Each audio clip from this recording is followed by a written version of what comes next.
श्री हित हरिवंश महाप्रभु के प्राकट्य की अगर हम बात करें तो इसमें और आगे ये है कि उत्तर प्रदेश के सहारनपुर जिले में एक गांव है देववन, जहां श्री तपन मिश्र के पुत्र ज्योतिष के परम विद्वान यजुर्वेदीय कश्यप गोत्रीय गौंड ब्राह्मण श्री व्यास मिश्र जी निवास करते थे। व्यास मिश्र उस समय के प्रसिद्ध ज्योतिषी थे और इस विद्या के द्वारा उन्होंने प्रचुर संपत्ति प्राप्त की थी।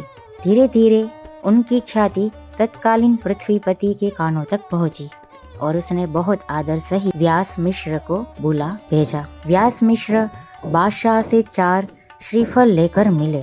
बादशाह उनसे बातचीत करके उनके गुणों पर मुग्ध हो गया और उनको 4 हज़ारी की निधि देकर सदैव अपने साथ रखने लगा। व्यास मिश्र की समृद्धि का अब कोई ठिकाना नहीं रहा और वे राजसी ठाट बाट से रहने लगे। व्यास मिश्र के पूर्ण सुखी जीवन में एक ही प्रबल अभाव था, वो निसंतान थे।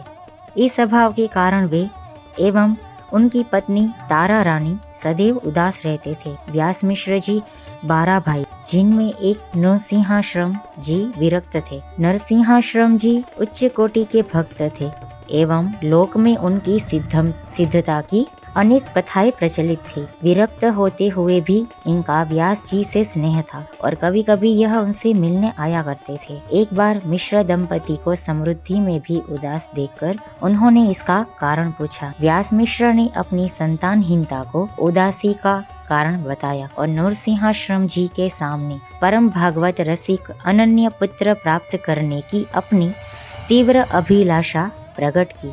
नरसिंहाश्रम जी ने उत्तर दिया, भाई तुम तो स्वयं ज्योतिषी हो, तुमको अपने जन्माक्षरों से अपने भाग्य की गति को समझ लेना चाहिए और संतोषपूर्ण जीवन यापन करना चाहिए।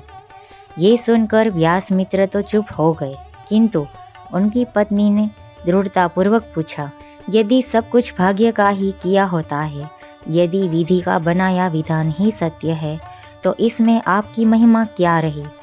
इस बार नरसिंहाश्रम जी उत्तर न दे सके और विचार मग्न होकर वहां से चले गए। एकांत वन में जाकर उन्होंने अपने इष्ट का आराधन किया और उनसे व्यास मिश्र की मनोकामना पूर्ण करने की प्रार्थना की। रात्रि को स्वप्न में प्रभु ने उनको संदेश दिया कि तुम्हारे सत्संकल्प को पूर्ण करने के लिए स्वयं हरि अपनी वंशी सहित व्यास मिश्र के घर में प्रकट हो गए। नरसिंहाश्रम जी ने यह संदेश व्यास मिश्र को सुना दिया और इसको सुनकर मिश्र दंपति के आनंद का ठिकाना नहीं रहा। आगे की कहानी के बाद के वीडियो में को प्राप्त होगा। तो तब तक के लिए आपने जितनी भी जानकारी प्राप्त करी है उसको लेकर आप अपने विचार कमेंट बॉक्स में दर्शा सकते हैं और कुछ भी नहीं तो सिर्फ श्री राधे लिख दीजिए और इस वीडियो को ज़्यादा से ज़्यादा वैष्णवजनों को शेयर कीजिए। राधे राधे।